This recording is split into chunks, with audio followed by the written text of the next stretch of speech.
Milionária se apaixona por um homem misterioso, mas a verdade sobre ele é de tirar o fôlego. Na manhã de um sábado ensolarado, o Leblon fervilhava com seu ritmo habitual. Cafeterias sofisticadas estavam lotadas de clientes que saboreavam croissants e cappuccinos, enquanto os corredores da praia recebiam corredores dedicados e ciclistas apressados. O sol brilhava intensamente, refletindo no azul cristalino do mar, mas, naquele dia, o foco de atenção não era a beleza da paisagem. Uma notícia que parecia ter saído diretamente de um roteiro cinematográfico dominava as conversas em cada esquina. Helena Monteiro, a mulher mais rica e enigmática do bairro, e talvez do Rio de Janeiro, havia convocado uma coletiva de imprensa. Essa, por si só, já era uma surpresa. Helena era notoriamente reservada, raramente aparecia em eventos sociais e mantinha distância da mídia. Apesar disso, o nome dela era conhecido por todos. Dona de uma fortuna que incluía imóveis de luxo, investimentos internacionais e até obras de arte inestimáveis, Helena era um mistério ambulante. Não havia escândalos, não havia frivolidades. Apenas o silêncio de quem parecia ter tudo, mas nunca precisava exibi-lo. Por volta das 10 horas da manhã, repórteres, câmeras e curiosos começaram a se aglomerar na frente do elegante prédio onde Helena morava. Localizado em uma das ruas mais cobiçadas do Leblon, o edifício, conhecido como Solar das Palmeiras, tinha um ar discreto, com uma fachada de mármore claro e janelas amplas. A movimentação, no entanto, não era nada discreta. Jornalistas de todos os grandes veículos estavam presentes, esperando ansiosamente o que poderia ser uma das maiores notícias do ano. Às 11 horas em ponto, Helena apareceu. Ela desceu as escadas com a elegância de quem nasceu para ser observada, mas sempre evitou os holofotes. Vestindo um conjunto branco impecável, com cabelo preso em um coque perfeito e um par de óculos escuros que escondiam os olhos expressivos, Helena carregava uma aura de mistério que prendia a atenção de todos. Ela caminhou calmamente até um pequeno púlpito montado na entrada do prédio, ajustou o microfone e tirou os óculos, revelando olhos castanhos profundos que pareciam conter um mundo de histórias não contadas. Bom dia a todos, começou ela, com a voz firme, mas suave. O murmúrio da multidão cessou instantaneamente. Agradeço por terem vindo. Sei que minha relação com a mídia é limitada. Mas hoje, decidi que é hora de falar. Os flashes das câmeras dispararam como trovões. Os repórteres inclinavam-se para a frente, os gravadores em mãos, enquanto os transeuntes que passavam pela rua paravam, atraídos pela cena incomum. Helena fez uma pausa, respirou fundo e continuou. Durante muitos anos, fui vista como uma mulher rica, discreta, alguém que prefere o anonimato à exposição. E essa percepção é verdadeira. Sempre acreditei que minha vida pessoal deveria permanecer pessoal.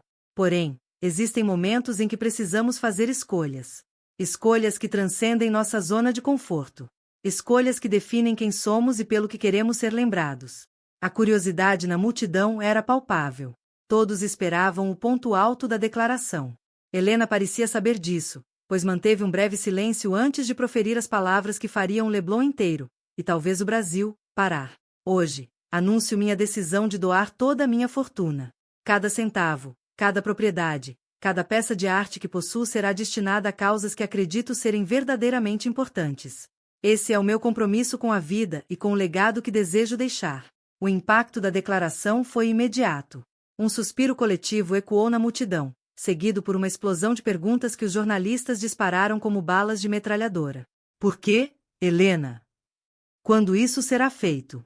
Para onde irá o dinheiro? Essa decisão está relacionada a algum problema pessoal? Helena levantou a mão, pedindo silêncio, e a multidão obedeceu. Havia algo na postura dela, na serenidade com que falava, que inspirava respeito. Sei que todos estão se perguntando por quê. Porque alguém que passou a vida construindo um império decidiria abrir mão de tudo. Sei que minha resposta pode não satisfazer a curiosidade de muitos, mas acredito que seja necessária. O motivo dessa decisão será revelado no momento certo. Por enquanto, o que posso dizer é que essa escolha não é um sacrifício. É uma libertação. A declaração foi enigmática, mas parecia carregada de emoção genuína. Helena encerrou sua fala com um agradecimento breve e se retirou, deixando a multidão em polvorosa. Os repórteres continuaram gritando perguntas enquanto ela entrava novamente no prédio, desaparecendo de vista. Do lado de fora, o caos reinava. Os jornais rapidamente publicaram manchetes dramáticas. A milionária que renunciou à fortuna. O enigma de Helena Monteiro. Doação ou desafio? uma decisão que chocou o Brasil.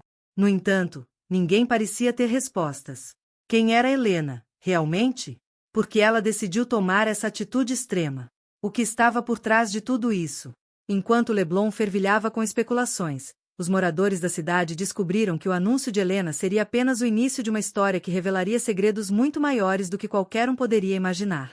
Naquela noite, as luzes do solar das palmeiras permaneceram acesas até tarde. Lá dentro, Helena estava sentada em uma poltrona de couro, segurando uma antiga foto em preto e branco. Seus olhos estavam marejados, mas um leve sorriso pairava em seus lábios. Ela sussurrou para si mesma, em voz baixa, quase inaudível: está na hora de corrigir tudo. E assim, sem que ninguém pudesse prever, o destino de Helena Monteiro e de muitos outros estava prestes a mudar para sempre. Enquanto o bairro do Leblon fervilhava com o impacto do anúncio de Helena, uma pergunta ecoava mais forte do que qualquer outra: quem, afinal, é Helena Monteiro? Apesar de sua fortuna e presença discreta, sua figura continuava a ser um mistério. Poucas pessoas no Rio de Janeiro poderiam afirmar ter conversado com ela, e menos ainda conheciam detalhes de sua vida.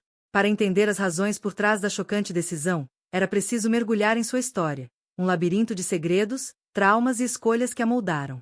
Naquela noite, enquanto os programas de TV reprisavam sua coletiva de imprensa, jornalistas investigativos começaram a cavar informações sobre Helena.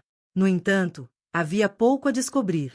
Aos 45 anos, Helena parecia ter surgido do nada. Seu nome não aparecia em colunas sociais, e as raras entrevistas que concederá no passado eram vagas. Ainda assim, havia indícios suficientes para montar o esboço de uma biografia. Helena nasceu em 1978, filha única de Beatriz e Carlos Monteiro, donos de uma empresa de exportação de café que operava desde os anos 1950. A família Monteiro não era extravagante, mas possuía o suficiente para garantir uma vida confortável e, com o tempo, construir um império. A mansão onde Helena passou sua infância ficava em uma colina no Jardim Botânico, com vista para o Corcovado. Era uma casa elegante, mas silenciosa, quase fria, como se as paredes guardassem segredos que ninguém ousava revelar. A relação com os pais era distante. Carlos era um homem rígido, meticuloso, que exigia perfeição em tudo, inclusive de sua filha. Beatriz, por sua vez, era uma mulher reservada, quase submissa, que raramente intervinha nos assuntos da casa. Apesar de ter acesso às melhores escolas, viagens ao exterior e aulas particulares de piano, Helena cresceu sentindo-se solitária. Os poucos amigos que teve na infância lembravam-se dela como uma garota inteligente, mas introspectiva, que raramente sorria e nunca falava sobre sua família. Era como se ela carregasse um peso invisível, um fardo que a separava das outras crianças. Aos 20 anos, Helena herdou a fortuna dos pais, que morreram em um acidente de avião enquanto viajavam para fechar um negócio na Europa. A perda foi devastadora, mas Helena parecia lidar com a dor de maneira prática, quase fria. Ela assumiu a presidência da empresa e, contra todas as expectativas, não só manteve os negócios funcionando, mas os expandiu para mercados internacionais. Em menos de uma década, tornou-se uma das mulheres mais ricas do Brasil. Mesmo com todo o sucesso, Helena manteve o mesmo estilo de vida discreto. Seus investimentos eram diversificados: ações, imóveis de luxo, obras de arte e até startups tecnológicas, mas ela raramente era vista em público. Enquanto outros bilionários buscavam atenção, Helena parecia fugir dela. Isso alimentava ainda mais o mistério ao seu redor. No entanto, havia um detalhe em sua trajetória que poucos conheciam: Helena nunca se casou, nem teve filhos. Alguns especulavam que isso era resultado de sua dedicação ao trabalho. Outros acreditavam que ela guardava um trauma do passado que a impedia de se abrir para o amor. Ninguém sabia ao certo. Apenas ela. Enquanto a cidade discutia sua decisão de doar a fortuna, havia uma pessoa no Leblon que observava tudo com uma curiosidade especial: Pedro Amaral, um escritor de meia-idade que morava no apartamento ao lado do de Helena. Pedro era um romancista com carreira modesta, conhecido por suas histórias introspectivas, mas estava enfrentando um bloqueio criativo há meses. O anúncio de Helena despertou algo nele, uma mistura de fascínio e obsessão. Ele precisava entender por que uma mulher como ela faria algo tão extremo. Pedro, que tinha uma vista privilegiada para o apartamento de Helena, passou a observá-la de longe. Não era invasivo, mas sentia que havia algo em sua vizinha que escapava à compreensão comum. Às vezes, ele a via parada na varanda, olhando para o horizonte com uma expressão que misturava tristeza e determinação. Outras vezes, ouvia música clássica vindo de seu apartamento, Chopin, especialmente. Era como se ela estivesse revisitando memórias de outro tempo. Enquanto isso, dentro do apartamento de Helena, o clima era de introspecção. Após a coletiva de imprensa, ela retornará para casa e se isolara. Sentada em sua poltrona favorita, com uma taça de vinho tinto na mão, Helena revisava uma série de documentos antigos. Entre eles, havia cartas manuscritas, algumas amareladas pelo tempo, que ela lia com cuidado, como se cada palavra carregasse um peso emocional. Em uma delas, havia uma frase sublinhada: "O que importa não é o que possuímos, mas o que deixamos para os outros." Na prateleira acima de sua lareira, um porta-retratos chamava a atenção. A foto mostrava uma jovem Helena ao lado de uma mulher mais velha, com cabelos grisalhos e um sorriso caloroso. Era sua avó, Dona Margarida, uma figura que Helena sempre considerou uma segunda mãe. Apesar de ter partido anos antes, Margarida ainda era uma presença constante na vida de Helena. Sua memória guiava muitas de suas decisões, inclusive a que acabará de anunciar. A decisão de Helena gerou reações intensas em diversos círculos. Alguns a consideraram um ato de generosidade sem precedentes, enquanto outros a classificaram como insensatez. Nas redes sociais, surgiram teorias conspiratórias que iam desde problemas financeiros ocultos até questões de saúde. Algumas pessoas sugeriram que Helena estava doente e queria garantir que seu dinheiro fosse usado para o bem antes de partir. Enquanto isso, organizações filantrópicas começaram a entrar em contato com seus advogados, ansiosas para saber como poderiam ser beneficiadas. Mas Helena ainda não havia revelado os detalhes de seu plano, e a especulação continuava.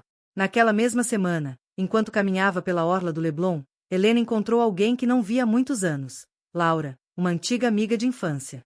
Laura trabalhava como professora em uma escola pública no Complexo da Maré, onde enfrentava diariamente os desafios da desigualdade social. As duas conversaram por alguns minutos, e Laura, sem saber da decisão de Helena, mencionou as dificuldades que enfrentava. "Às vezes, parece que estamos lutando contra um problema impossível de resolver", disse Laura, com um sorriso cansado. As palavras da amiga ecoaram na mente de Helena durante dias. Era como se o universo estivesse conspirando para reafirmar sua decisão. Ela sabia que sua fortuna poderia fazer uma diferença real, mas também sabia que isso era apenas o começo. O verdadeiro desafio estava por vir: confrontar os fantasmas do passado e explicar ao mundo, e a si mesma, por que estava fazendo aquilo. No alto do Jardim Botânico, em uma casa imponente cercada por jardins bem cuidados e árvores que quase tocavam o céu, Helena Monteiro passou sua infância. Para quem via de fora, sua vida parecia um conto de fadas. A mansão tinha tudo o que uma criança poderia desejar: uma piscina azul cintilante, um amplo jardim onde o vento dançava entre as folhas, e até uma sala de brinquedos repleta de bonecas de porcelana e trens elétricos.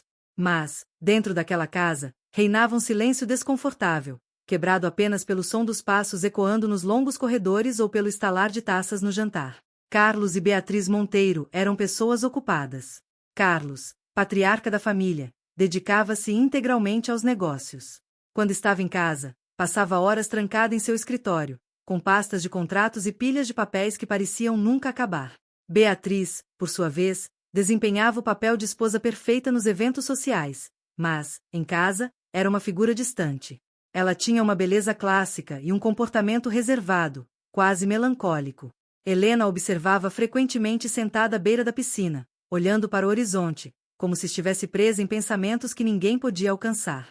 "Por que mamãe está triste?", perguntou Helena uma vez à governanta, Dona Elvira, uma mulher de meia idade que praticamente criará a menina.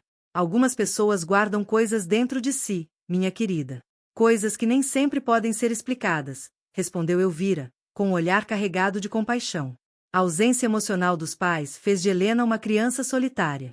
Na escola, ela era estudiosa e educada, mas tinha dificuldades em se conectar com os colegas. Preferia passar os intervalos lendo livros ou desenhando em um caderno. Seus desenhos, sempre sombrios e detalhados, intrigavam seus professores. Uma vez, uma professora comentou que a arte de Helena parecia muito avançada para sua idade, quase adulta. Mas, na verdade, os desenhos eram reflexos do que ela via em casa: o isolamento dos pais, o silêncio ensurdecedor e o peso de expectativas não ditas. A salvação de Helena veio na figura de sua avó, Dona Margarida. Uma mulher de espírito livre, Margarida era completamente diferente do restante da família. Embora vivesse em uma fazenda no interior de Minas Gerais, fazia visitas frequentes ao Rio de Janeiro, especialmente para ver a neta. "Helena, minha flor, você precisa aprender a viver do seu jeito", não do jeito que esperam de você, dizia Margarida, enquanto penteava os cabelos da menina. Ela era uma presença calorosa, cheia de histórias sobre sua juventude e aventuras no campo. Era a única pessoa que fazia Helena rir de verdade. Nos verões, quando Helena visitava a fazenda, encontrava uma liberdade que não existia no jardim botânico. Lá, ela podia correr descalça pelos campos, colher frutas diretamente do pé e ouvir as histórias mágicas que Margarida inventava. Mas esses momentos de felicidade eram fugazes, como o brilho de uma estrela cadente. Quando o verão acabava, ela voltava para a mansão e para o vazio que a esperava. Certa tarde, aos 12 anos, Helena decidiu explorar o sótão da mansão, um lugar que seus pais haviam proibido de entrar. Movida por uma curiosidade crescente, subiu as escadas de madeira rangentes e encontrou uma sala cheia de caixas empoeiradas. Entre documentos antigos e fotografias em preto e branco, descobriu um baú com um cadeado enferrujado. Forçou a abertura até que, com um estalo, a tranca se quebrou. Dentro do baú, havia uma coleção de cartas amareladas pelo tempo. Cada uma delas estava endereçada à sua mãe, Beatriz, e assinada por alguém chamado. Ao lê-las, Helena percebeu que eram cartas de amor, escritas em um tom apaixonado e melancólico. Uma frase em particular chamou sua atenção. Sei que nosso amor é impossível, mas viver sem você é como viver sem ar. Naquele momento, Helena começou a entender que havia algo no passado de sua mãe que nunca fora revelado. Ela guardou as cartas e nunca falou sobre elas com ninguém, mas o conteúdo ficou gravado em sua mente. Foi a primeira vez que percebeu que os adultos também tinham segredos, feridas que não cicatrizavam e amores que não podiam ser vividos. Poucos anos depois, a vida de Helena foi virada de cabeça para baixo. Aos 16 anos, enquanto ela se preparava para uma apresentação de piano na escola, recebeu a notícia de que seus pais haviam morrido em um acidente de avião. A tragédia deixou um vazio ainda maior em sua vida. Apesar da relação distante, os pais eram sua única conexão direta com a família Monteiro. A partir daquele momento, Helena foi obrigada a amadurecer rapidamente. Herdou a fortuna da família e, com a ajuda de consultores, assumiu o controle dos negócios. No entanto, o peso dessa responsabilidade, combinado com a dor da perda, a tornou ainda mais introspectiva. Ela se tornou uma mulher focada, determinada a manter o legado dos pais, mas também cada vez mais distante das pessoas ao seu redor. Anos depois, já adulta, Helena voltou ao sótão para revisitar o baú com as cartas de amor. Dessa vez, decidiu pesquisar quem era o remetente misterioso que tanto impacto parecia ter tido na vida de sua mãe. Após meses de investigação discreta, descobriu que era Alberto, um jovem que havia trabalhado como jardineiro na mansão Monteiro décadas atrás. Os dois se apaixonaram, mas o relacionamento foi interrompido pela oposição feroz de Carlos Monteiro, que considerava a relação inadequada. Helena sentiu uma profunda empatia pela mãe. Pela primeira vez, entendeu que Beatriz não era apenas uma mulher fria e distante, mas alguém que carregava uma dor invisível. Essa descoberta plantou uma semente em sua mente, a ideia de que, talvez, a fortuna e o poder não fossem os elementos mais importantes da vida. Essa ideia cresceria com o tempo, culminando na decisão que agora chocava o Leblon. As experiências da infância moldaram Helena de maneiras que ela só começou a entender anos depois. O silêncio de seus pais, a presença amorosa da avó e a tragédia que a forçou a amadurecer precocemente a transformaram em uma mulher complexa.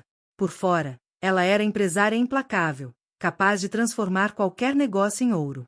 Por dentro, era uma pessoa cheia de dúvidas, cicatrizes e uma crescente necessidade de redenção. Naquela noite, enquanto a cidade especulava sobre os motivos de sua decisão, Helena refletia sobre o passado. Olhando pela janela de seu apartamento no Leblon, ela pensava na mansão do Jardim Botânico, agora vazia e decadente, como um símbolo de tudo que havia perdido. Mas, pela primeira vez em muito tempo, ela sentiu que estava pronta para enfrentar os fantasmas do passado e transformar sua dor em algo que pudesse mudar vidas. A declaração de Helena Monteiro continuava a repercutir por todo o país. Nos cafés elegantes do Leblon e nas comunidades mais humildes do Rio de Janeiro, as conversas giravam em torno da milionária que havia decidido abrir mão de tudo. Mas, enquanto a cidade fervilhava de especulações, Helena seguia em silêncio, focada em uma jornada pessoal que só ela compreendia. Aquela não era apenas uma decisão financeira, era o início de uma busca por redenção. Poucos dias após sua coletiva de imprensa, Helena deixou seu apartamento no Leblon antes do amanhecer. Vestida com roupas simples e um chapéu que escondia seu rosto, ela entrou em um carro preto e pediu ao motorista que a levasse a um destino incomum, o Jardim Botânico. Mas não era o parque famoso que ela queria visitar. Era a antiga mansão de sua família, que permanecerá fechada e abandonada desde a morte de seus pais. Quando chegou, sentiu um aperto no peito. A casa estava tomada por ervas daninhas, e a fachada outrora imponente agora exibia rachaduras e tinta descascada. Era como se o tempo tivesse transformado aquele lugar em uma metáfora do que sua vida havia se tornado, uma combinação de grandeza e fragilidade. Helena destrancou a porta com uma chave antiga que guardara todos esses anos. O interior estava coberto de poeira, os móveis embrulhados em lençóis amarelados. A cada passo, sentia a presença dos ecos de sua infância. A sala de estar, onde seu pai lia o jornal todas as manhãs. O piano na sala de música, onde sua mãe insistia que ela praticasse até a perfeição. E, finalmente, o sótão, o lugar onde começara a descobrir os segredos de sua família. Subindo a escada estreita e rangente, Helena retornou ao sótão. O baú ainda estava lá, intocado desde a última vez que o abrirá. Dessa vez, porém, ela não estava interessada nas cartas de amor. Estava em busca de algo mais, uma peça do quebra-cabeça que vinha tentando montar há anos. Entre documentos antigos e álbuns de fotografias, encontrou um envelope lacrado com o nome de sua avó, Margarida, escrito com a caligrafia cuidadosa de sua mãe. Dentro, havia uma carta que parecia nunca ter sido enviada. A mensagem era curta, mas carregada de significado. Mamãe, sinto que não sou capaz de continuar vivendo essa vida. Há um peso que não consigo carregar sozinha. Espero que um dia Helena entenda tudo o que fiz, e por quê. Ela é forte como você. Helena leu a carta várias vezes, tentando absorver o que aquilo significava. Sua mãe, Beatriz, estava se referindo ao casamento infeliz com Carlos, ao amor proibido por Alberto, ou havia algo mais profundo e ainda mais sombrio. A única certeza era que, de alguma forma, a resposta estava conectada à sua avó. Determinada a encontrar o que faltava, Helena decidiu viajar para a fazenda onde Margarida havia passado seus últimos anos de vida. Era uma propriedade isolada em Minas Gerais, cercada por montanhas e cortada por um rio cristalino. Para Helena, aquele lugar sempre representará uma espécie de refúgio, um lugar onde o peso da cidade grande e dos dramas familiares desaparecia. Quando chegou, foi recebida por Dona Carmen, uma mulher idosa que havia trabalhado na fazenda como governanta por décadas. "Ah, minha menina, como você cresceu!" exclamou Carmen, com lágrimas nos olhos. Apesar de não se verem há anos, a conexão entre as duas permaneceu intacta. Helena contou a Carmen sobre sua decisão de doar a fortuna, mas também mencionou a carta que encontrara no sótão. "Acha que minha avó sabia o que minha mãe estava tentando me dizer?" Carmen ficou pensativa por um momento, antes de responder. Dona Margarida sempre dizia que as respostas estão nas raízes. Talvez você precise olhar para o que veio antes, não depois. Foi então que Helena lembrou-se do antigo diário de sua avó, um livro que Margarida sempre carregava consigo, mas que nunca permitia que ninguém lesse. Após vasculhar a casa, encontrou o diário escondido em uma gaveta na escrivaninha de Margarida. As páginas estavam gastas, mas o conteúdo estava intacto. No diário, Margarida narrava sua vida com uma sinceridade impressionante. Falava sobre sua juventude, seu casamento arranjado, e as dificuldades de ser mulher em uma época em que suas escolhas eram limitadas. Mas havia uma passagem específica que chamou a atenção de Helena. Beatriz nunca conseguiu perdoar Carlos pelo que aconteceu. Nem eu. Ele destruiu algo precioso, algo que nunca deveria ter sido tocado. Espero que um dia Helena entenda o que quero dizer. Helena sentiu um frio na espinha. Não era apenas o tom sombrio das palavras de Margarida, era a clareza com que elas apontavam para um segredo enterrado. Um segredo que envolvia seu pai e que, aparentemente, havia deixado marcas profundas em sua mãe e avó. Mas o que era isso? Na tentativa de obter mais respostas, Helena decidiu procurar Alberto, o jardineiro que fora o grande amor de sua mãe. Após uma pesquisa cuidadosa, descobriu que ele ainda estava vivo, morando em um bairro simples na zona norte do Rio de Janeiro. Quando chegou à pequena casa de tijolos, foi recebida por um homem idoso de olhar triste, mas gentil. Apesar dos anos que haviam passado, havia algo em Alberto que imediatamente a fez confiar nele. "Eu sou Helena, filha de Beatriz Monteiro", disse ela, sem rodeios. Os olhos de Alberto se encheram de lágrimas. "Você se parece tanto com ela", respondeu ele, antes de convidá-la para entrar. Durante horas, Alberto contou a Helena sobre o romance que tivera com sua mãe, sobre como Beatriz era uma mulher apaixonada, mas também profundamente infeliz em seu casamento com Carlos. "Ela me amava, mas sabia que nunca poderia fugir da vida que os pais dela haviam escolhido para ela", explicou ele. Carlos. Ele era um homem poderoso. E quando descobriu sobre nós, ele fez de tudo para nos separar. Mas, além do romance, Alberto revelou algo que Helena nunca esperava ouvir. Carlos havia cometido um ato imperdoável, algo que não apenas destruiu o amor entre Beatriz e Alberto, mas também afetou toda a família Monteiro. Ele não entrou em detalhes, mas sugeriu que a verdade estava na própria mansão, enterrada junto com os segredos de Carlos. Enquanto deixava a casa de Alberto, Helena sentia-se mais determinada do que nunca. Sua jornada não era apenas sobre doar sua fortuna, era sobre corrigir os erros do passado, expor as verdades ocultas e, finalmente, encontrar a paz que sua família nunca teve. De volta ao Leblon, ela começou a planejar seus próximos passos. Sabia que o caminho seria difícil, mas estava pronta para enfrentar o que fosse necessário. Porque, para ela, abrir mão de sua fortuna era apenas o primeiro passo. O verdadeiro desafio seria confrontar as sombras de seu passado e descobrir o que realmente significava ser uma Monteiro. O silêncio da madrugada envolvia o Leblon como um cobertor espesso quando Helena Monteiro, de pé junto à janela de seu apartamento, encarava a vista da praia deserta. O som das ondas quebrando na areia era sua única companhia. Ela sentia que estava à beira de uma revelação que poderia transformar sua compreensão sobre sua família e sobre si mesma.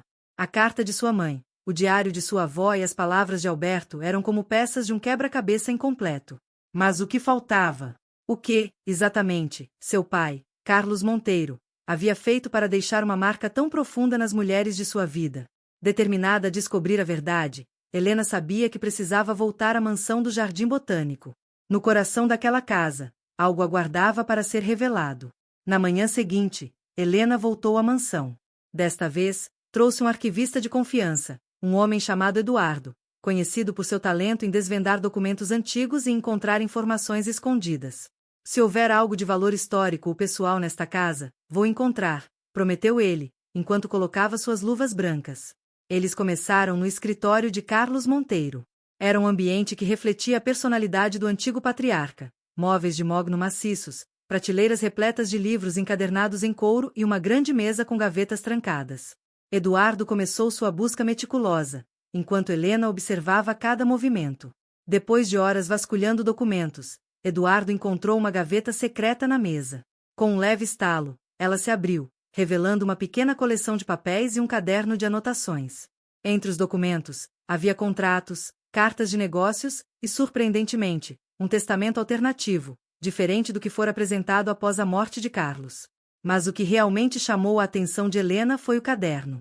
As primeiras páginas continham anotações sobre transações financeiras, mas, à medida que ela folheava, o tom mudava. Carlos parecia estar documentando algo pessoal, quase confessional. E foi em uma dessas páginas que Helena encontrou uma revelação chocante. Alberto não era apenas um jardineiro. Ele era o pai do filho que Beatriz perdeu. Quando descobri, fui consumido pela raiva. O que fiz depois disso? Ainda me assombra. Helena parou de ler, sentindo o chão desaparecer sob seus pés. Sua mãe havia engravidado de Alberto. E seu pai, ao descobrir, fizera algo tão terrível que continuava a pesar em sua consciência, mesmo anos depois. Mas o que, exatamente, Carlos havia feito? Decidida a entender o que aquilo significava, Helena procurou Dona Elvira, a antiga governanta que ainda vivia em uma casa simples na zona sul do Rio. Elvira tinha servido a família Monteiro por décadas e provavelmente sabia mais sobre os segredos da mansão do que qualquer outra pessoa. Quando Helena a visitou, Elvira parecia envelhecida, mas sua mente permanecia afiada.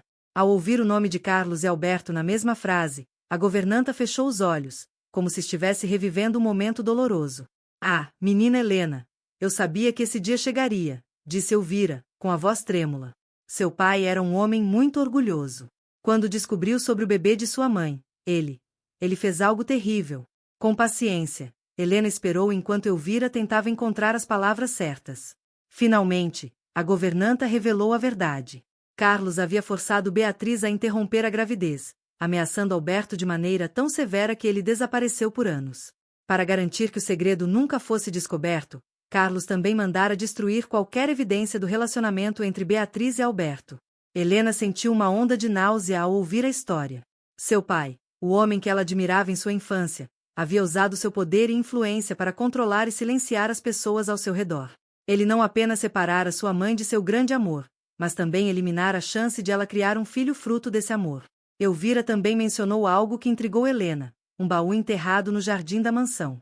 Sua mãe e eu escondemos lá, antes que seu pai pudesse destruí-lo. Ele nunca soube, explicou a governanta. Está debaixo da árvore grande, no canto do terreno. Naquela mesma noite, Helena voltou à mansão com uma lanterna e uma pá. Apesar do medo que sentia, estava decidida a recuperar o baú. Sob a luz fraca, ela começou a cavar. Após uma hora de esforço, sentiu a pá bater em algo sólido. Com cuidado, retirou a terra restante e puxou para fora um baú pequeno, mas robusto. Dentro, encontrou um conjunto de itens que pertencera à sua mãe: um colar com um pingente de coração, fotografias de Beatriz e Alberto juntos, e uma pequena caixa de música que, ao ser aberta, tocava uma melodia triste e encantadora. Havia também um diário de Beatriz, que parecia conter os pensamentos mais íntimos de sua mãe durante os anos mais tumultuados de sua vida. Helena passou o resto da noite lendo o diário. Nas páginas, Beatriz falava de seu amor por Alberto, da alegria de descobrir que estava grávida e do terror de ser forçada a abandonar tudo. Uma passagem específica marcou Helena profundamente. Nunca poderei perdoar Carlos pelo que ele me tirou.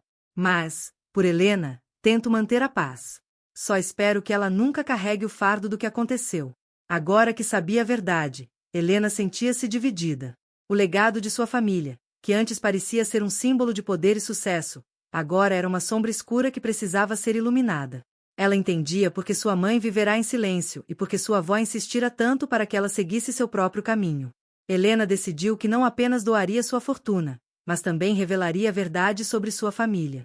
Em uma reunião com sua equipe jurídica, começou a elaborar um plano para transformar os bens da família Monteiro em uma fundação dedicada a apoiar mulheres que haviam sofrido abusos ou enfrentado injustiças. Minha família construiu um império, mas às custas do sofrimento de muitos. É hora de usar esse poder para algo bom, declarou ela, com determinação. Apesar de sua decisão, Helena sabia que o processo de redenção seria longo. A verdade sobre sua família era dolorosa, mas ela acreditava que expô-la era o primeiro passo para encontrar a paz. Nos dias que se seguiram, a mansão do Jardim Botânico começou a ser transformada. O que antes era um símbolo de riqueza e opressão se tornaria um espaço dedicado à memória e à cura. Para Helena, era mais do que um gesto simbólico. Era uma forma de honrar as mulheres de sua família e garantir que seus erros e sofrimentos nunca fossem esquecidos. As primeiras luzes do amanhecer banhavam o Leblon enquanto Helena Monteiro fitava a paisagem com uma mistura de determinação e melancolia. O passado de sua família havia sido desenterrado, e os segredos mais sombrios de seus pais estavam agora sob sua responsabilidade. Mas, para Helena, a verdade não era um fardo, era uma oportunidade de reescrever o legado dos Monteiro. Na manhã seguinte, Helena reuniu sua equipe jurídica, assessores financeiros e um grupo de especialistas em direitos humanos. A atmosfera na sala era de expectativa. Todos estavam cientes de que o momento era decisivo para os negócios e para a vida pública de Helena. Eu não posso mudar o que aconteceu com minha mãe, minha avó ou Alberto, começou ela, com a voz firme. Mas posso transformar o que resta dessa fortuna em algo que fará diferença. Quero criar uma fundação, um instituto que apoie mulheres em situações vulneráveis. Quero que essa história deixe de ser um peso e se torne uma força transformadora. As ideias fluíram rapidamente. O Instituto Monteiro, como seria chamado, teria 3 pilares principais: apoio legal para mulheres vítimas de violência, programas de educação para autonomia financeira e um espaço dedicado à memória das histórias que Helena havia descoberto. A antiga mansão no Jardim Botânico seria restaurada e transformada em um centro cultural e educativo, um lugar onde mulheres pudessem se reconectar com sua força interior. A equipe estava animada, mas também preocupada. O processo exigiria recursos financeiros substanciais, e Helena precisaria lidar com críticas de pessoas que viriam sua decisão como um gesto simbólico ou mesmo uma tentativa de fugir de seu passado. Não me importo com o que vão dizer, declarou Helena, sem hesitar.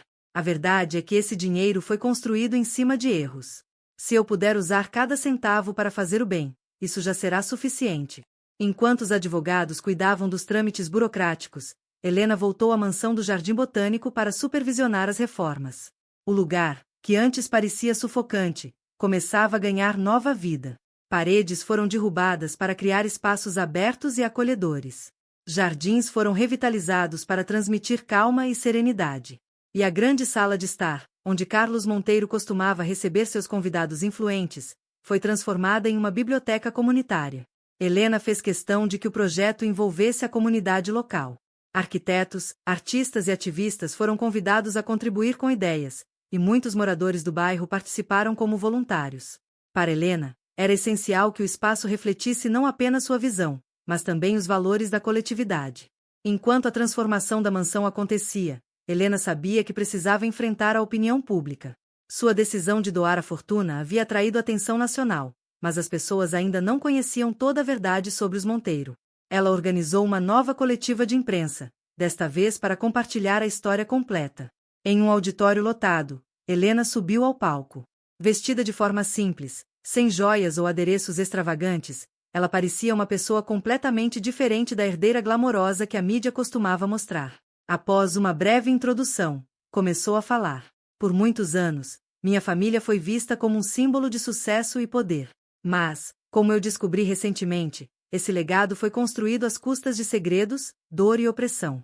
Meu pai, Carlos Monteiro, foi responsável por atos que destruíram vidas, incluindo a de minha mãe, Beatriz. A sala ficou em silêncio absoluto. Helena continuou, com a voz firme, mas emocionada. Descobri que minha mãe foi forçada a abandonar o amor de sua vida e a renunciar à sua felicidade. Descobri que minha avó, Margarida, carregou o peso de uma geração inteira de escolhas dolorosas. Hoje, estou aqui para dizer que não quero perpetuar esse ciclo. Quero usar essa história para inspirar mudança. A reação foi mista. Enquanto muitos aplaudiram sua coragem, outros questionaram sua motivação. Mas Helena estava preparada. Para ela, a verdade era libertadora, independentemente da reação. Pouco tempo depois, Helena decidiu revisitar Alberto, o jardineiro que havia sido o grande amor de sua mãe. Ela sentia que precisava contar a ele sobre o diário de Beatriz e os planos para a transformação da mansão. Quando chegou à casa modesta de Alberto, foi recebida com o mesmo olhar gentil que a emocionara antes. Você voltou, disse ele, com um sorriso tímido. Helena entregou o diário de sua mãe, explicando que queria que ele tivesse acesso às palavras que Beatriz nunca pudera compartilhar em vida. Alberto leu as páginas com lágrimas escorrendo pelo rosto. Ela era tudo para mim, disse ele, com a voz embargada. Saber que ela sentiu o mesmo por mim, mesmo depois de tudo. Isso significa mais do que você imagina. Antes de partir, Helena convidou Alberto para participar da inauguração do Instituto Monteiro. Ele hesitou, mas, ao ver a sinceridade em seus olhos, aceitou. Se isso pode ajudar outras pessoas, então eu quero estar lá, afirmou. Meses depois, o Instituto Monteiro foi oficialmente inaugurado. A mansão do Jardim Botânico, agora irreconhecível, estava cheia de vida. Mulheres de todas as idades e origens circulavam pelos espaços, explorando exposições, participando de oficinas e compartilhando histórias. Para Helena, aquele era o início de um novo capítulo. O discurso de abertura foi feito por Helena, mas o momento mais emocionante da noite aconteceu quando Alberto subiu ao palco. Com a voz trêmula, ele falou sobre seu amor por Beatriz e a injustiça que enfrentaram. Espero que esta fundação ajude outras mulheres a encontrarem a força para viver o amor, a liberdade e a dignidade que merecem, disse ele, enquanto o público o aplaudia de pé. Naquela noite, enquanto observava o movimento no Instituto Monteiro, Helena sentiu um alívio que há muito tempo desconhecia. Pela primeira vez, ela não se sentia aprisionada pelo peso de sua herança. Em vez disso, sentia que estava finalmente construindo algo que refletia quem ela realmente era. O legado dos Monteiro não era mais uma história de poder e opressão. Agora, era uma história de transformação e esperança. E Helena sabia que, apesar dos desafios que ainda enfrentaria, havia dado o passo mais importante: transformar o passado em uma força para o bem. A transformação da Mansão Monteiro no Jardim Botânico em um centro para o Instituto Monteiro foi recebida como um marco no Rio de Janeiro. No entanto, para Helena, a verdadeira missão estava apenas começando. O trabalho de apoiar mulheres vulneráveis, de expor as verdades sobre o poder e de dar voz às histórias apagadas era uma jornada que exigiria mais do que ela imaginava. E, ainda assim, ela estava pronta. Nas semanas que se seguiram à inauguração, o Instituto Monteiro tornou-se um ponto de encontro para mulheres de todos os cantos da cidade. Muitas vinham em busca de ajuda legal ou emocional, outras queriam compartilhar suas histórias. Entre elas, estava Letícia, uma jovem da comunidade do Vidigal, que se tornou uma das primeiras beneficiárias do Programa de Educação para a Autonomia Financeira. Letícia era mãe solteira e trabalhava como faxineira, mas sonhava em abrir um pequeno negócio de costura. Com a ajuda do Instituto, ela participou de oficinas, recebeu um microcrédito e, pela primeira vez, sentiu que seu sonho estava ao alcance. Em uma tarde ensolarada, ela subiu ao palco do instituto para contar sua história a outras mulheres. Eu achava que minha vida era só trabalho duro e nenhuma esperança, disse Letícia, emocionada. Mas, com o apoio de vocês, comecei a acreditar que posso mudar meu futuro. Obrigada, Helena, por nos dar essa oportunidade. O discurso de Letícia foi um dos muitos momentos emocionantes que marcaram os primeiros meses do instituto. Para Helena, ouvir aquelas histórias era um lembrete poderoso de por que ela havia começado essa jornada. Apesar do impacto positivo, o instituto enfrentava resistência. Críticos acusavam Helena de usar a fundação como uma forma de limpar o nome da família Monteiro. Alguns dos antigos parceiros de negócios de seu pai ameaçaram processá-la, alegando que a transformação da fortuna da família era um desrespeito ao legado empresarial. Helena sabia que enfrentaria oposição. Deixar um sistema que beneficia uns poucos às custas de muitos nunca será fácil, comentou com sua equipe durante uma reunião. Mas não estamos aqui para agradar. Estamos aqui para fazer o que é certo. Para lidar com a pressão, Helena contratou especialistas em comunicação e criou uma estratégia para divulgar as ações do Instituto de forma transparente. Com o tempo, as críticas começaram a diminuir, enquanto o impacto positivo do trabalho do Instituto ganhava mais visibilidade. Em meio a esse turbilhão, Helena recebeu uma visita inesperada. Seu tio, Gustavo Monteiro, irmão de seu pai. Gustavo era um homem austero, que sempre ficará à margem das operações familiares, mas que agora parecia curioso sobre os rumos que Helena havia dado à fortuna dos Monteiro. Não posso dizer que concordo com tudo o que você está fazendo, começou ele, enquanto tomavam café na varanda do instituto. Mas admiro sua coragem. Nosso sobrenome sempre foi sinônimo de poder, e você está tentando transformá-lo em algo mais significativo. Helena ficou surpresa com a sinceridade de Gustavo. Durante anos, ele havia sido uma figura distante, quase indiferente. Mas, naquela conversa, ela percebeu que ele também carregava suas próprias mágoas e arrependimentos. Embora não tivesse participado das decisões de Carlos, Gustavo havia testemunhado de perto os abusos de poder que moldaram a história da família. Eu sempre achei que era melhor não me envolver, confessou ele. Mas agora vejo que o silêncio também é uma forma de cumplicidade. A conversa marcou o início de uma reconciliação que Helena jamais esperava. Apesar de suas diferenças, Gustavo começou a contribuir com ideias e recursos para o Instituto, tornando-se um aliado inesperado na missão de reconstruir o legado da família. Outro reencontro que marcaria esse capítulo da vida de Helena foi com Alberto, o grande amor de sua mãe. Após a inauguração do Instituto, Alberto começou a frequentar o espaço regularmente. Embora estivesse aposentado, ele ofereceu-se para ajudar com os jardins, trazendo vida ao espaço com sua experiência e paixão.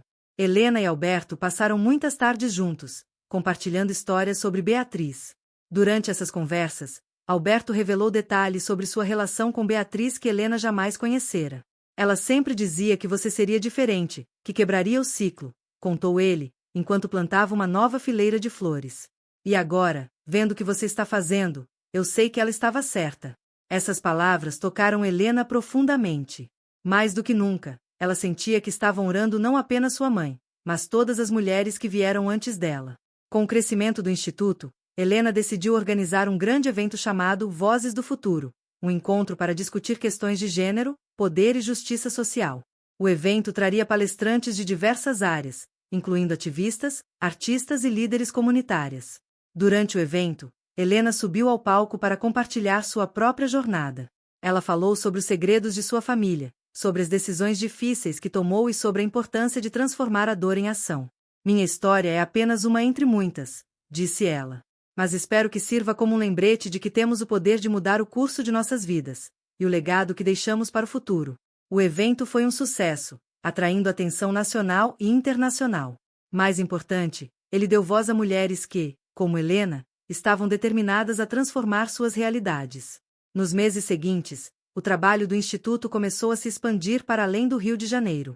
Parcerias foram firmadas com organizações em outras cidades, levando os programas de apoio legal e educação financeira para mulheres em regiões mais distantes.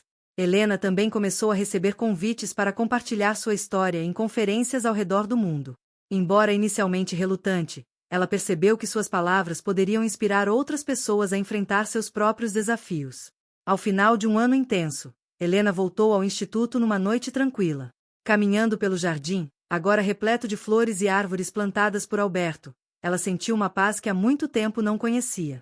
O passado ainda a acompanhava, mas, em vez de ser uma sombra, agora era uma fonte de aprendizado e transformação. Enquanto olhava para a mansão iluminada, cheia de vida e esperança, Helena percebeu que havia cumprido uma parte importante de sua missão. Mas sabia que ainda havia muito a ser feito.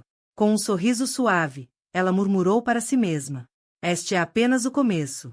O Instituto Monteiro havia se tornado um símbolo de transformação e esperança no Rio de Janeiro. No entanto, para Helena, cada conquista era acompanhada por novos desafios. Mais do que restaurar a memória de sua mãe e reescrever o legado de sua família, ela sentia que sua missão era fortalecer os laços que conectavam as histórias das mulheres que cruzavam seu caminho. Afinal, eram essas conexões que transformavam o sofrimento individual em força coletiva. Enquanto o Instituto florescia, uma notícia inesperada chegou até Helena. Ricardo Menezes, um antigo sócio de seu pai, estava tentando retomar o controle de uma das empresas do Grupo Monteiro, alegando que sua conversão em uma iniciativa filantrópica feria contratos antigos. Ricardo era um homem conhecido por sua ambição implacável e sua capacidade de manipular situações a seu favor. Helena convocou sua equipe jurídica para enfrentar o caso, mas sabia que este não seria apenas um desafio legal. Era uma batalha de princípios e de poder. Ricardo representava tudo o que Helena estava tentando combater: o uso do poder para manter privilégios às custas dos outros. Durante uma tensa reunião com ele, Helena percebeu a magnitude de sua resistência. Ricardo olhou para ela com um sorriso irônico. Você pode transformar sua mansão em um centro de caridade, Helena, mas negócios são negócios. Essa fortuna não foi construída para ser desperdiçada em sonhos idealistas. Helena manteve a calma. Não é desperdício quando estamos investindo em pessoas, Ricardo. O que estamos fazendo aqui tem mais valor do que qualquer balanço financeiro. Mas Ricardo não parecia convencido. Ele deixou claro que levaria o caso ao tribunal e faria de tudo para impedir que Helena usasse os recursos do Grupo Monteiro para financiar o Instituto. Ciente de que precisaria de apoio, Helena procurou aliados dentro e fora do Instituto. Gustavo Monteiro, seu tio, tornou-se um de seus maiores defensores. Apesar de sua relutância inicial, Gustavo estava impressionado com o impacto do trabalho de Helena e disposto a enfrentar Ricardo ao lado dela. Eu conheço o tipo de homem que Ricardo é, disse Gustavo. Ele se aproveita do medo e da dúvida. Mas nós temos algo que ele não tem: a verdade e a coragem de fazer o que é certo. Além de Gustavo, Helena também buscou apoio nas comunidades que haviam sido beneficiadas pelo Instituto. Mulheres como Letícia, que agora comandava seu próprio ateliê de costura, tornaram-se porta-vozes da importância do trabalho de Helena. Elas organizaram eventos, gravaram depoimentos e mobilizaram outras mulheres para defender o Instituto. A força de um sonho não está apenas em quem o idealiza, mas em quem o vive, disse Letícia durante um dos eventos. O que Helena fez por nós não tem preço. Enquanto Helena enfrentava os desafios legais e sociais, seus encontros com Alberto tornaram-se mais frequentes. O jardineiro, agora com uma saúde mais frágil, encontrava consolo no trabalho no jardim do Instituto. Para ele, cada planta que crescia era uma lembrança de Beatriz e do amor que nunca se apagou. Numa tarde tranquila, enquanto plantavam juntos uma nova fileira de árvores, Alberto compartilhou algo que Helena não esperava. Beatriz sabia que eu nunca deixaria de amá-la, mesmo depois de tudo, disse ele, enquanto enterrava uma muda no solo. Mas ela também sabia que o amor verdadeiro é maior do que o tempo ou as circunstâncias. Você é a prova disso, Helena. Você carrega em si a força dela. Helena sentiu lágrimas escorrerem por seu rosto. Ela havia passado a vida buscando entender sua mãe e sua história, mas agora percebia que estava conectada a ela de maneiras que transcendiam o passado. Após meses de batalhas legais, Helena finalmente conseguiu uma decisão favorável no caso contra Ricardo. O tribunal reconheceu que sua reestruturação do Grupo Monteiro era legítima e alinhada com os interesses das comunidades beneficiadas. Foi uma vitória não apenas para Helena, mas para todas as pessoas que acreditavam no poder da transformação. Após a audiência, Helena saiu do tribunal cercada por apoiadores. Gustavo estava ao seu lado, assim como Letícia e outras mulheres do Instituto. Naquele momento, ela sentiu que, apesar de todos os desafios, estava no caminho certo. Com a vitória no tribunal, o Instituto Monteiro ganhou ainda mais visibilidade. Helena começou a receber convites para participar de conferências internacionais e estabelecer parcerias com organizações de outros países. Uma dessas parcerias levou Helena a viajar para Moçambique, onde conheceu uma rede de mulheres que trabalhavam para combater a violência de gênero em suas comunidades. A viagem foi transformadora para Helena. Ao ouvir as histórias das mulheres moçambicanas, ela percebeu que os desafios enfrentados por elas eram, em muitos aspectos, semelhantes aos das mulheres brasileiras. Mas também percebeu que havia uma força universal na luta pela igualdade e pela dignidade. Ao retornar ao Brasil, Helena começou a implementar ideias que havia aprendido em Moçambique, como programas de mentorias entre mulheres e iniciativas de apoio comunitário. Enquanto o Instituto expandia seu alcance, Helena decidiu organizar um evento especial para celebrar as conquistas do último ano. Chamado de Laços Inquebráveis, o evento reuniu mulheres de diferentes contextos e histórias, destacando como suas conexões haviam criado algo maior do que elas mesmas. Durante o evento, Helena fez um discurso emocionado. Cada uma de nós carrega uma história única, mas é quando nos unimos que descobrimos nossa verdadeira força. Este instituto não é sobre mim ou minha família, é sobre todas nós e o que podemos alcançar juntas. O ponto alto da noite foi uma homenagem a Alberto. Embora relutante em ser o centro das atenções, ele aceitou subir ao palco. Helena entregou a ele uma placa com as palavras: por seu amor incondicional e por plantar raízes que florescerão para sempre. Alberto, com os olhos marejados, agradeceu. Se existe algo que eu aprendi com Beatriz e agora com Helena, é que o amor e a esperança sempre encontram uma maneira de crescer, mesmo nas condições mais difíceis. Naquela noite, enquanto observava as luzes do evento iluminarem o jardim do Instituto, Helena sentiu que estava vivendo o momento mais significativo de sua vida. O passado já não era um peso, era uma base sólida sobre a qual ela estava construindo algo novo e duradouro. Os laços que ela havia cultivado, com sua mãe, com Alberto, com as mulheres do Instituto, eram agora a força que movia seu trabalho. Para Helena, o futuro não era mais um território desconhecido. Era uma oportunidade de continuar plantando sementes de mudança. O Instituto Monteiro continuava a prosperar, mas Helena sabia que estava prestes a enfrentar uma nova etapa. A luta contra Ricardo Menezes havia sido apenas um obstáculo inicial. Agora, ela se via diante de algo ainda mais complexo: garantir que sua visão, e o legado que estava criando, perdurasse para gerações vindouras. O maior desafio, ela sentia, era assegurar que a transformação que estava realizando não fosse apenas um reflexo do presente, mas um alicerce firme para o futuro. Em uma manhã de outono, Helena caminhava pelos corredores do Instituto, agora cercada por jovens mulheres que participavam de um programa de liderança e empoderamento. Cada passo parecia mais leve, mais seguro, à medida que ela vislumbrava um futuro onde os pilares do Instituto, justiça social, autonomia e educação, se perpetuassem além de sua própria presença. Contudo, o peso da responsabilidade ainda pairava sobre ela. Sabia que, para garantir que o Instituto fosse realmente sustentável e impactasse as futuras gerações, seria necessário mais do que apenas apoio financeiro. A fundação precisava se integrar ainda mais com as comunidades, com as escolas, com o sistema de saúde e de justiça. O que começara com um pequeno projeto agora tinha o potencial de se espalhar por todo o Brasil, e quem sabia até além das fronteiras do país. Mas o que mais Helena temia era o esquecimento. O temor de que, um dia, as pessoas voltassem a associar o nome Monteiro à riqueza obtida por meios questionáveis. Embora ela tivesse feito o possível para limpar o nome da família, ainda restava o risco de que o verdadeiro propósito do Instituto se perdesse com o tempo. Ela sabia que a única forma de evitar isso era criar um legado sólido, um legado que fosse sustentado por cada pessoa que tocasse o Instituto, por cada mulher que se beneficiasse dele, mais importante, por cada pessoa que acreditasse na missão que ela e sua equipe estavam construindo. Em uma tarde silenciosa, enquanto vasculhava o arquivo pessoal de sua mãe, Helena encontrou algo que ela não esperava: um testamento. Até aquele momento, Helena não sabia que Beatriz havia deixado algum tipo de documento, mas, ao abrir o envelope, ela se deparou com uma carta que sua mãe havia escrito para ela, anos antes de falecer. Minha querida filha, começava o testamento. Eu sei que, no fundo do seu coração, você sente o peso da nossa história e da nossa família. Mas quero que saiba que você tem em si a força para transformá-la. Você é mais do que o legado do seu pai, mais do que as dores de nossa história. Você é um símbolo de esperança, e seu destino será moldado por sua própria vontade. Helena sentiu uma onda de emoção ao ler as palavras de sua mãe. Aquela carta era mais do que um testamento legal, era um testamento de amor e confiança. Ela percebeu que Beatriz, mesmo em seu silêncio, sempre soubera que ela seria responsável por reescrever o destino da família Monteiro. Ao lado da carta, Helena encontrou um objeto simples, uma chave antiga. Era uma chave pequena, de aparência antiga, com desenho de flor gravado.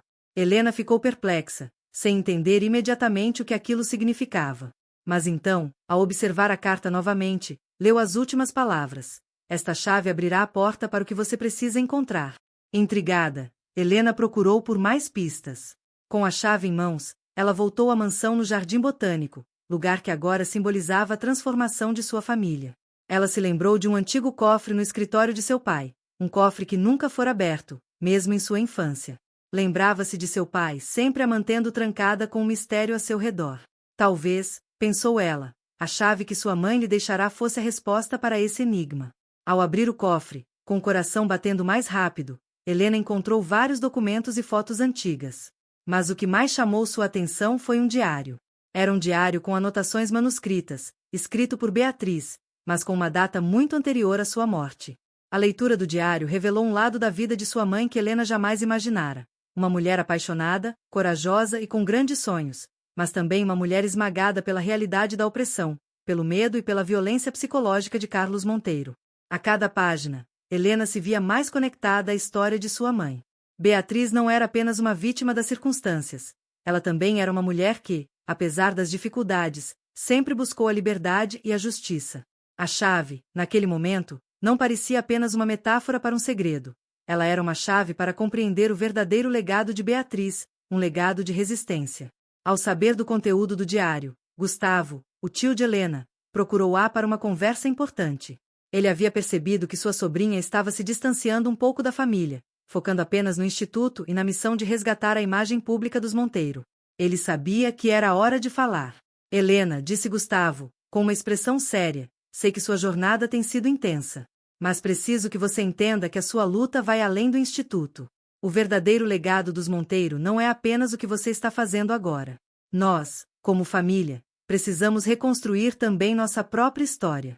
O que aconteceu no passado precisa ser reconhecido e enfrentado, mas não podemos deixar que isso nos defina. Helena olhou para seu tio com um novo entendimento. Ele, assim como ela, fora vítima da dinâmica disfuncional da família Monteiro. Não se tratava apenas de fazer o bem, mas de verdadeiramente curar as feridas do passado, para que o futuro não fosse apenas uma repetição das tragédias anteriores. Eu sei o que você quer dizer, Gustavo. E você tem razão. Mas como fazer isso? Como lidar com uma história que é tão marcada pela dor? Gustavo respondeu com uma frase simples, mas profunda. A resposta está na transparência. Nós não podemos apagar o que aconteceu, mas podemos contar a verdade. Somente então seremos livres para criar algo novo. Inspirada pelas palavras de seu tio e pelas descobertas sobre sua mãe, Helena tomou uma decisão que mudaria o rumo do Instituto Monteiro para sempre. Em vez de se concentrar exclusivamente na luta contra os injustiçados do passado, ela decidiu criar um projeto paralelo, que chamaria de Legado Monteiro. O objetivo dessa fundação seria contar a história completa da família Monteiro, os erros, os acertos e, acima de tudo, as lições aprendidas. A fundação não só se tornaria um centro de preservação da memória histórica, mas também um espaço para debates e discussões sobre ética, justiça e poder. Seria um ponto de partida para reconectar o passado com o presente de uma maneira honesta e educativa. Com a ajuda de historiadores, acadêmicos e ativistas, o Legado Monteiro se tornaria uma plataforma para dialogar sobre as dificuldades do país, especialmente as questões de abuso de poder, desigualdade social e violência doméstica. Meses depois da criação do Legado Monteiro, Helena e sua equipe organizaram uma grande exposição. A mostra percorreu várias cidades do Brasil, abordando as várias facetas da história da família e, mais importante, as histórias das mulheres que se tornaram protagonistas da mudança. O evento foi um sucesso, com centenas de pessoas visitando as exposições e participando de discussões. Na última noite da exposição, Helena se encontrou em um lugar de paz. Embora a dor do passado nunca desaparecesse completamente, ela sabia que estava cumprindo a missão que Beatriz havia sonhado para ela, e para todas as mulheres que viriam depois. Naquele momento, Helena Monteiro entendeu que o verdadeiro legado de sua família não era apenas o dinheiro ou a fortuna acumulada ao longo das décadas. Era a capacidade de transformar a dor em força, de usar o passado para moldar um futuro mais justo. E ela sabia que, independentemente dos desafios, o Instituto e o Legado Monteiro continuariam a crescer, se expandir e se consolidar como um farol de esperança, iluminando o caminho para gerações vindouras. Os ventos suaves da primavera sopravam pela cidade do Rio de Janeiro, e Helena Monteiro, de pé no alto do Instituto, observava as ondas quebrando na praia do Leblon, refletindo a luz dourada do sol poente. Era ali, naquelas águas, onde tudo havia começado. Sua história, sua busca por respostas, sua missão de reescrever o legado de sua família. Agora, ela se via com o peso de um futuro que não apenas dependeria de suas escolhas, mas da força daquilo que ela e tantas outras pessoas haviam criado juntas. O legado não estava mais restrito ao passado de sua família, mas expandia-se para um futuro que tocaria vidas em cada canto do Brasil, e além. Nos meses que se seguiram ao lançamento da Fundação Legado Monteiro, o impacto das iniciativas de Helena foi muito além do esperado. O trabalho do Instituto começou a ser reconhecido por outras organizações ao redor do mundo, e o exemplo de seu sucesso foi amplamente estudado em conferências internacionais sobre empoderamento feminino, justiça social e direitos humanos. O nome de Helena já não estava mais atrelado apenas ao passado turbulento dos Monteiro. Ela agora era uma líder de uma revolução silenciosa que ganhava força na sociedade. Mas nem tudo eram vitórias fáceis. Com o crescimento do Instituto e do Legado Monteiro, surgiram novos desafios. Helena teve que equilibrar sua vida pessoal e seu trabalho. Ela se dedicava de corpo e alma ao Instituto, mas sabia que precisava também encontrar momentos para si mesma, para refletir, descansar e recuperar as forças. Porém, nem tudo era tranquilo. Ricardo Menezes, o antigo sócio de seu pai, nunca desistira de sua luta. Agora, com o aumento da visibilidade de Helena e do impacto de suas ações, ele começava a mobilizar forças políticas e empresariais para tentar desacreditar o Instituto Monteiro e reverter as mudanças que ela havia promovido. Ele sabia que, com o poder de influenciar pessoas e recursos, poderia acabar com tudo que ela havia conquistado. Em uma reunião tensa, onde Ricardo apresentou suas acusações sobre o Instituto Monteiro, Helena não se deixou abalar. A cada ataque de Ricardo, ela respondia com confiança e transparência, algo que ele não esperava. Sua convicção era imbatível. Você pode tentar reverter tudo o que construímos, Ricardo, mas o que você nunca entenderá é que o que estamos fazendo aqui não é uma questão de dinheiro ou poder. Trata-se de vidas humanas, de histórias que precisam ser contadas. O que estamos criando é muito maior do que qualquer império que você possa ter construído. O confronto, embora tenso, foi decisivo. Ricardo não conseguiu derrubar as bases do Instituto nem desacreditar Helena. A justiça estava ao seu lado, e o apoio das comunidades, cada vez mais fortes e organizadas, tornava suas acusações vazias. O que ele não tinha percebido era que o verdadeiro poder de Helena não vinha dos recursos financeiros, mas da força das alianças que ela construíra. O Instituto Monteiro agora contava com milhares de mulheres que, direta ou indiretamente, eram beneficiadas pelo trabalho de Helena. Muitas delas já haviam se tornado líderes comunitárias, empresárias e defensoras dos direitos das mulheres em suas próprias regiões. Helena passava horas com essas mulheres, ouvindo suas histórias, entendendo suas dificuldades e, acima de tudo, celebrando suas vitórias. Em uma cerimônia no final do ano, o Instituto organizou o evento Mulheres que Transformam, uma premiação que homenageava as mulheres que haviam se destacado nas suas comunidades e que, com coragem e dedicação, estavam fazendo a diferença. Entre as homenageadas estavam Letícia, a costureira que, com o apoio do Instituto, abriu seu ateliê, Fernanda, uma jovem que começou como estagiária e hoje era responsável por um dos programas de empoderamento educacional, e Mônica, uma advogada que usava sua formação para lutar contra a violência doméstica. Cada uma delas tinha uma história única, mas todas tinham algo em comum: a transformação que haviam experimentado através do Instituto Monteiro. Helena não estava mais sozinha em sua missão. Ela tinha uma rede sólida e imensa de mulheres que a apoiavam, inspiravam e que, por sua vez, estavam criando legados de mudança em suas próprias vidas e nas vidas das outras. Em uma noite silenciosa, após o evento, Helena estava em seu escritório, olhando pela janela para a cidade iluminada à sua frente. O Rio de Janeiro, com sua imensidão e diversidade, parecia refletir as complexidades de sua própria jornada. As ruas movimentadas, as praias que beijavam as montanhas, as pessoas que passavam sem saber as histórias que estavam sendo escritas naquele exato momento, tudo isso formava uma paisagem viva de possibilidades. Ela pensou na carta de sua mãe, nas palavras que Beatriz lhe deixará. Era como se, a cada dia, ela estivesse mais perto de entender completamente o significado daquela chave, o símbolo que sua mãe lhe havia deixado. Beatriz não lhe dera uma chave para um cofre ou uma porta física. Ela lhe dera uma chave para a verdade, para a compreensão de sua própria força e para a coragem de enfrentar os desafios que viriam. Você será lembrada por suas ações, filha. Por sua capacidade de transformar o que parece ser o fim em um novo começo, dizia o testamento. Helena agora sabia que o verdadeiro legado não se tratava de riquezas ou de fazer história por si mesma. O legado da verdadeira grandeza era a capacidade de tocar vidas, de deixar uma marca no coração das pessoas e de perpetuar essa mudança de maneira eterna.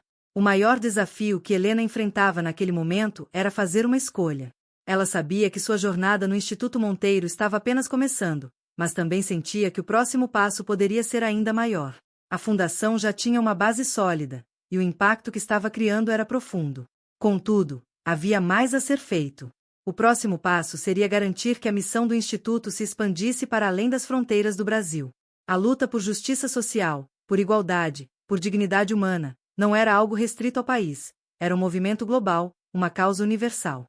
Helena começou a planejar a expansão internacional do Instituto, mas também sabia que não poderia carregar esse fardo sozinha. Ela precisava delegar responsabilidades, confiar nas pessoas ao seu redor e permitir que novos líderes emergissem, tanto dentro do Instituto quanto nas comunidades que haviam sido impactadas por seu trabalho. Em uma reunião com sua equipe mais próxima, Helena compartilhou sua visão para o futuro. É hora de dar o próximo passo. Vamos levar o que criamos aqui para o mundo. Vamos expandir para países que enfrentam desafios semelhantes aos nossos e espalhar a mensagem de que é possível reescrever histórias, mudar destinos e, acima de tudo, construir um legado de esperança. E assim, a história de Helena Monteiro continuou a ser escrita. Um legado que começara com a luta de uma mulher para compreender e enfrentar os fantasmas do passado, transformará-se em uma rede mundial de apoio, solidariedade e transformação. O Instituto Monteiro e a Fundação Legado Monteiro tornaram-se símbolos de esperança para milhões de mulheres em todo o mundo. Helena sabia que o verdadeiro legado não estava nas palavras ditas, mas nas vidas que haviam sido tocadas, nos corações que haviam sido aquecidos e nas histórias que continuavam a ser contadas. O futuro já não era mais um espaço distante e incerto. Era um território de possibilidades, onde o trabalho de cada pessoa envolvida naquela causa daria frutos para muitas gerações futuras. E, no final das contas, quando a última página da história de Helena fosse virada, ela sabia que sua missão estava cumprida. O legado da esperança, da transformação e da justiça continuaria a crescer e florescer.